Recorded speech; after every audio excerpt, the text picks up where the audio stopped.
What's good, family? Welcome back to Beltway Ballistics, your go-to gun tube channel for navigating the DMV. And today's topic is Glock the android of the gun world? Hear me out. For the past, 40 years since Glock been out, they've pretty much they've always been in the top 3 since their existence. SIG took over first place when it came to gaining the military contract back in 2017. And besides that, they've always been in the top. I mean, it fluctuates. It all depends on year, month, and all that when you look at it. But currently you got SIG in first place, Glock in second, and S&W, Smith&Wesson, in third place. And if you want to go top 5, then you talking about Ruger and Taurus. Glock has always and will remain the gold standard for reliability and holds a massive share for both the law enforcement and the civilian markets. You ask anybody, the Glock 19 is arguably the most popular all-purpose handgun made. And then when it comes to the slimline, you're talking about the 43X. It's a permanent fixture in top sales and charts for concealed carry across the board. You can call me a Glock fanboy. I don't consider myself that, but I'm not mad if you call me that. I do like other guns. I don't like all guns, but I do like other manufacturers. But Glock will be my all-time favorite. I forgot where I read this or heard this, but it was in a comment on somebody's video. I seen someone say Glock to our generation is what 1911s are to the boomers, and I couldn't agree more. That's the same way we look at Glock, most of us anyway. I don't swear by it like they're the best thing as far as the best gun type. There's plenty of guns out there that's better than Glock, but Glock can't go wrong. And when I thought about how I wanted to build my gun collection, it all centered around Glock. Now, when you think of modularity, you say SIG and then probably Springfield second, and then like Ruger third, I guess, because of the RXM. With their modular system, it's way better when it comes to customizing or building out the gun the way you want it. But Glock had it first with parts working across different models for different calibers and stuff like that. You can pretty much swap barrels and run different calibers out of the same gun just by swapping the barrel and the magazine. But then you have the magazine like the Glock 33 and the 27, for instance, that runs 40 S&W and 357 SIG. They can be ran pretty much out of the same magazine. And then you have the 32 and I think the 21, I believe, that also have compatible mags. But when you think about Glock is fully customizable. I mean, the aftermarket is flooded with companies that provide aftermarket support. Glock in itself is interchangeable with different accessories and parts, holsters, magazine extensions, mag wells, triggers, base plates, sights, back plate. You also have mag releases, slide stop, slide release, the pins, all those work across. I forgot to show you that gun is clear. Gotta do that. Safe. I mean, you think about it. Glock just built the reputation centered on the universal design language that allows level modification and maintenance that's difficult to find with other gun manufacturers. Some of the specific things you can do with Glock that are unique and significantly easier compared to almost any other brand. You can disassemble the Glock in every individual pin, spring, component using nothing but a single punch.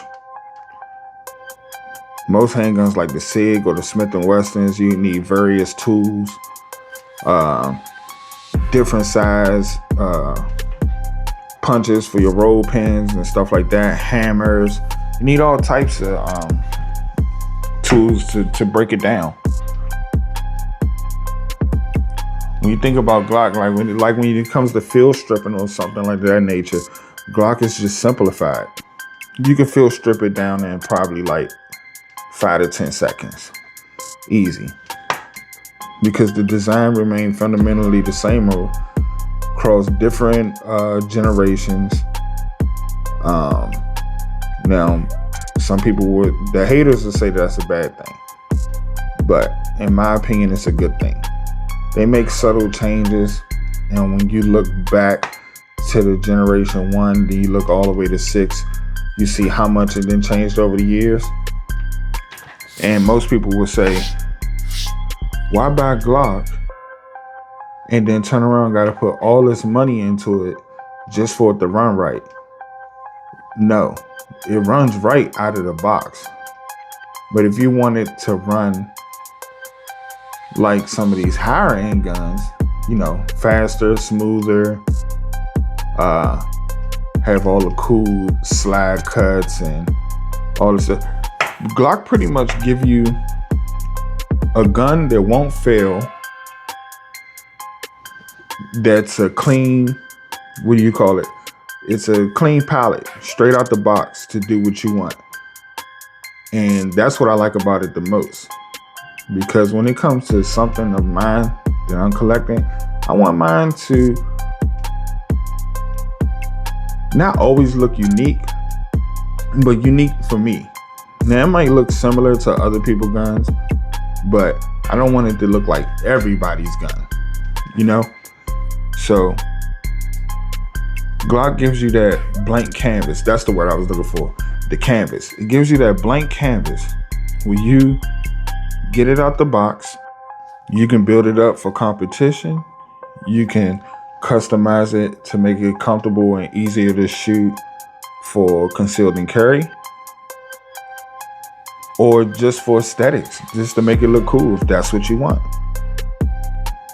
Or you don't have to do nothing, and then you didn't got into the game for a mid-tier price. Some people would say Glocks are overpriced. Now, I would agree that they probably could be a little cheaper. But now with the Gen 6 and pretty much, I don't know about other people saying they're seeing them for in the 700s. I haven't purchased one yet, but I've seen them for the same price I've seen the Gen 5. So seeing those improvements for still the Gen 5 price, in my opinion, you can't beat it. Now, I probably will get one later on down the line, but right now, it's just not in my cards. I'm not thinking about it. I got a couple of guns that's currently at the gunsmith being worked on that I haven't got out yet. So until I get those back, I'm not even thinking about purchasing new. So that's another reason why you guys keep seeing the same guns on my channel right now, because I'm not really ready to do a collection video until I get these other two guns back. But like I was saying, most people go to Glock is the 19. Honestly, mine's is the 26. The 45 is my favorite, but the 26 is probably the go-to. Now I got mines before the Gen 5 came out with a MOS version. I've thought about getting it milled, but it's not something I necessarily need to do. I'm comfortable shooting it just like this. Well, not just like this, because I don't really like the 10 round mag, but okay, you got your standard 10, right? Then you had the 10 with the +2, the pinky extension. Can't beat that. And you got the Glock 19 mag. Glock 17.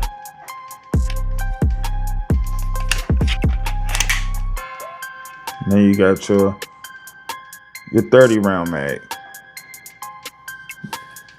You know, all my street guys love that. You can't go wrong with this. Come on now. Come on now.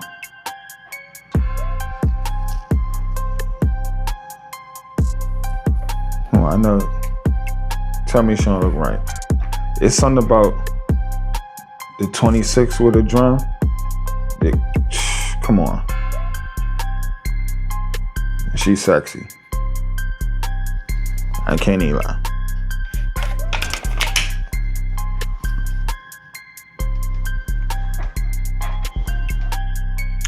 But yeah, like I was saying, man, Glocks are like Legos.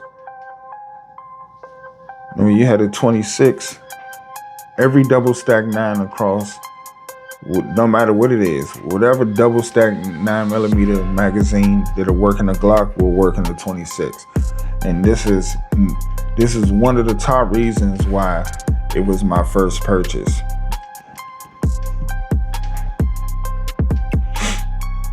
Can't go wrong with it. For all my gamers out there who used to play PC games, you remember the time when they used to be like, does it run Doom? You know, people, I got this new PC, yeah, but does it run Doom? Same thing with the gun world. Whether it's a PCC or a handgun, they be like, oh, but does it run Glock mags? Oh, such and such may design this PCC. You should check it out. It doesn't run Glock mags. Come on now. You can actually build an entire Glock without using a single manufacturer part by Glock. You can swap every single component, the frame, the slide, the barrel, the trigger, with high-end performance parts from hundreds of different companies. I mean, it's way too many. I'm still discovering new companies. This make it the most customizable handgun platform in existence. Similar to the AR, that's another comparison. The Glock is the AR, the pistol world. And then when I was saying about like the 33 and the 27, where you could swap out barrel conversions and pretty much run it in the same gun just by swapping the magazine and the barrel. But what's crazy is if you have what I've noticed is Glock 33 mag can run 357 SIG and 40 S&W, but a Glock 27 mag can only run 40 S&W. Maybe it's the diameter of the bullet or something. I don't know. I guess it's kind of just like it. It sounds like it's the same thing as like running the 223 out of 5.56, but you can't run a 5.56 out of 223. It's the best way I can put that.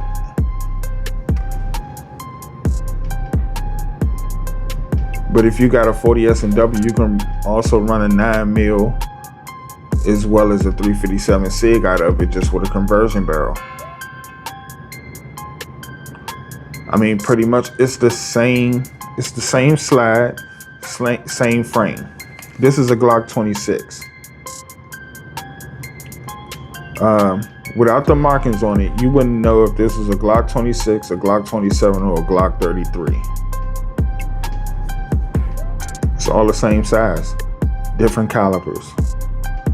Same size mag, just depending on which caliper you're running, the capacity. That's the only thing that's changing. You even got double stack 1911s now running Glock mags. I'm gonna say it all day. Glock is the Android of the gun world. All right, that's my take.